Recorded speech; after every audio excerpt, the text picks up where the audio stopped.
Jóvenes del Colegio Ciberuni, tengan ustedes muy buenos días. Me dirijo hacia primer año de secundaria. El que les habla, como ya me conocen, el profesor Alfred Ceballos Portillo. Continuando con nuestra dinámica de lo que son las clases virtuales en modo de video, y que más adelante también vamos a organizarnos mejor como institución para poder llegar hacia ustedes y resolver sus dudas. Vamos a continuar con el tema que nos corresponde, llamada y titulada División y clasificación de la materia. Definiciones previas. Antes de comenzar a ver cómo la materia está organizada, cómo está clasificada, nos hacemos una pregunta. De repente, al tomarnos una bebida gaseosa, nos preguntamos, algunos habrán preguntado viendo, ¿no? ¿De qué estará hecho el vidrio? ¿Qué ingredientes tiene? ¿O de qué está hecho la gaseosa? Y algunos de repente un poquito más inteligentes agarrarán y simplemente leerán la etiqueta y leerán simplemente lo que son los componentes de la gaseosa. Entonces, todas esas preguntas frecuentes que nosotros nos hacemos acerca de cómo está hecho tal sustancia, tal objeto, en conclusión, la materia, podemos señalar de la siguiente forma. Este dibujo que acaba de aparecer nos explica detalladamente en general cómo la materia se conforma. Por ejemplo, nosotros comenzamos desde un cuerpo. Este cuerpo puede ser cualquiera, ¿cierto? Puede ser tu puerta, puede ser tu carpeta, puede ser tu libro, puede ser un envase de yogur, cualquier objeto. El cuerpo, nosotros llamamos cuerpo a la materia, a algo que tenga característica física. ¿Listo? Si nosotros vemos cómo este cuerpo está conformado, tenemos que hacerlo pequeños trozos a través de medios mecánicos, como me está señalando acá. Esos medios mecánicos simplemente son los medios que el hombre puede usarlo, a través de simplemente romperlo, partirlo. Al nosotros partir ese cuerpo en cantidades mucho más pequeñas, lo llamamos partículas. Si nosotros queremos ver mucho más pequeño esas partículas a través de medios físicos, ya nosotros estaríamos detectando lo que es la molécula. Si nosotros de la molécula dividimos más aún, obtenemos lo que es el átomo.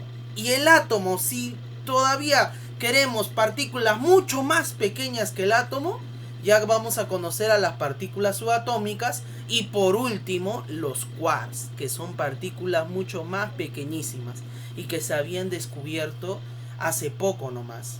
Antes se creía que el átomo era la partícula, era la materia viviente más pequeña que se conocía, pero poco después, hace poco, en este siglo, se comenta que ya se había descubierto otras partículas mucho más pequeñas de la materia llamada quarks. ¿Listo? Este cuadrito que está acá, este mapa conceptual, lo hemos visto en el video anterior, en la clase anterior. Simplemente que acá en este video vamos a explicar más detallado, ¿cierto? Miren, en el anterior diapositiva hemos hablado de la molécula, ¿cierto? Hemos hablado del átomo, cómo la materia en sí se puede dividir. De un cuerpo grande, visible hacia el ser humano, cómo puedo obtener partes, trozos, fragmentos, partículas, átomos, partículas subatómicas y por último los quarks, ¿no? Hasta cierto punto, antes a ello podemos obtener el polvillo, el polvo. Profesor, en este cuadro, para recordar un poquito, la materia se va a dividir en sustancia y en mezcla. ¿Qué es una sustancia? Nosotros conocemos a la sustancia como una porción de materia en estado puro. Dicha porción de materia en estado puro puede ser un elemento o puede ser un compuesto, como ya lo hemos hablado la semana pasada, en la anterior clase, ¿no? En cambio, la mezcla, ¿Qué vendría a ser la mezcla, profesor? La mezcla es la agrupación de dos o más sustancias, en donde éstas conservan sus propiedades. O sea, profesor, ¿qué quiere decir que conservan sus propiedades? Que no reaccionan químicamente, o sea, no hay una transferencia o un cambio a su composición interna del elemento. ¿Ya, jóvenes? La mezcla homogénea es aquella mezcla que es simplemente que no es visible a la vista del ser humano, que no se puede distinguir, como es el ejemplo del agua salada, el bronce, el aire. En cambio, una mezcla heterogénea es aquella mezcla que sí se puede distinguir. ¿Y cómo lo distingue el ser humano? Simplemente por cambio de color o porque cambia a otro estado, ¿cierto? Como es el agua con cocoa, por ejemplo, el humo o la arena con la sal. Como ya estamos hablando de mezclas, en esta parte de la división y clasificación de la materia, vamos a agregar otro conceptito. Este conceptito lo llamamos método de separación de mezclas. Profesor, ¿qué son los métodos de separación de mezcla?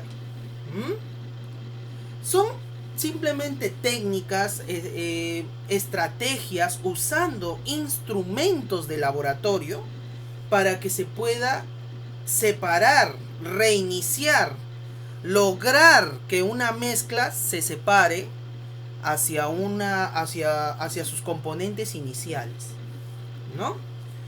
El primer método de separación de mezcla lo conocemos como filtración y como está en el dibujito.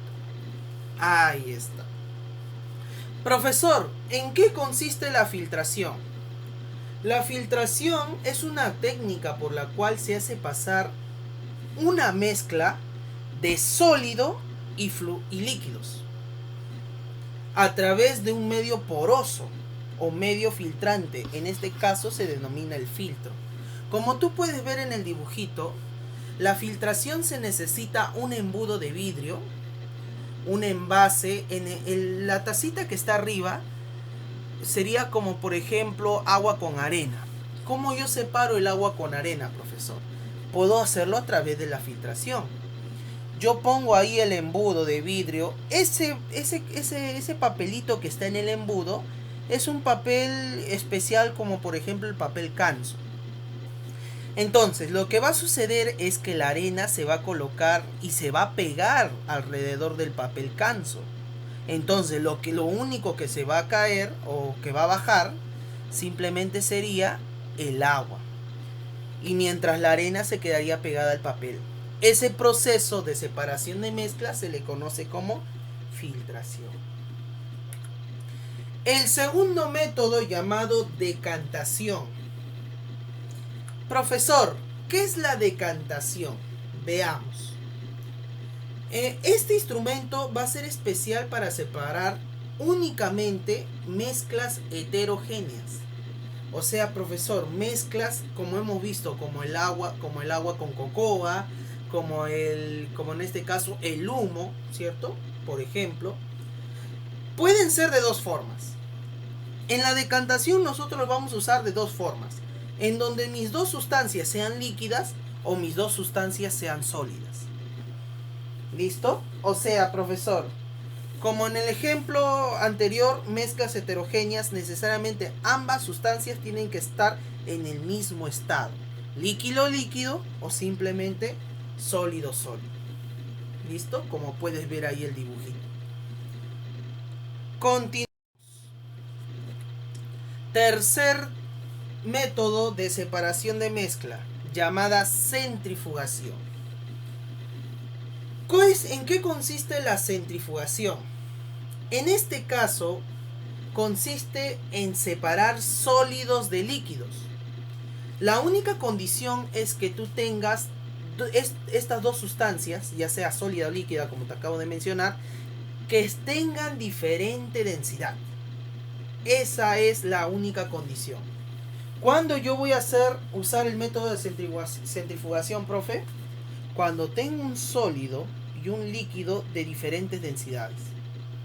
Como su mismo nombre dice centrifugación, esto va a ser como una centrifugadora, que es una maquinita similar a que hace vueltas, vueltas, como una forma de agitación. ¿Sí? Un movimiento rotatorio, como por ejemplo la lavadora, ¿no? La lavadora. Esta centrifugación consiste en que yo trate de hacer movimiento rotatorio con mayor a una fuerza de la gravedad. Como por ejemplo va a ser en este caso. En este envase que está acá, si tú te das cuenta, azul, rojo y verde están juntos. Yo lo agito de forma rotatoria, lo muevo en forma circular, como tú desees, lo que va a hacer que las tres sustancias se desplacen uno en cada lado. Lógico, el que va a estar al fondo es el más denso, es el más pesado. En cambio, en el medio va el segundo más denso y por último el que está encima sería el menos denso, ¿no? Es una forma de separación de mezclas. Por último, el tamizado. ¿En qué consiste el tamizado? El tamizado es un método sencillo, es el más común de todos. Y solamente consiste en pasar mezclas sólidas. El tamizado solamente se usa en mezclas sólidas. Ambas tienen que ser sólidas. Lógico, de distinto tamaño. ¿Por qué, profesor? El tamizado es como una forma de rejilla, en este caso. Por ejemplo, a ver, ¿cómo te digo? Un ejemplo. Trozos de madera con arena. Ahí está. ¿Cómo tú puedes separar los trozos de madera y la arena? Simple. Tú agarras esta rejilla que está acá y el baldecito en donde está la madera y la arena. Lo que va a hacer la madera al pasar la rejilla se va a quedar. Porque es mucho más grande que la arena, ¿cierto? Y lo que va a pasar simplemente es la arena, va a caer al envase que está abajo, ¿no? Ese es el método más fácil. Esa rejilla que está ahí, esa rejilla con su envase, se le conoce como tamiz. ¿Ya, jóvenes? Esa rejilla se le conoce como tamiz. Entonces el proceso se le llama tamizado. Bueno, jóvenes, para los que me están escuchando, muchas gracias. El material que te voy a dejar simplemente es un poco del repaso de la clase pasada más la clase de hoy y es para marcar. ¿Sí, jóvenes? Nada más, espero que hayas aprendido bastante de esta clase y si tienes dudas o preguntas, como siempre, hazla llegar a tu tutor y tu tutor llegará a mí y yo lo responderé con todo gusto. Espero que se cuiden ustedes y su familia, que estén bien de salud. Nos vemos en otra oportunidad. Nos vemos. Chao, chao.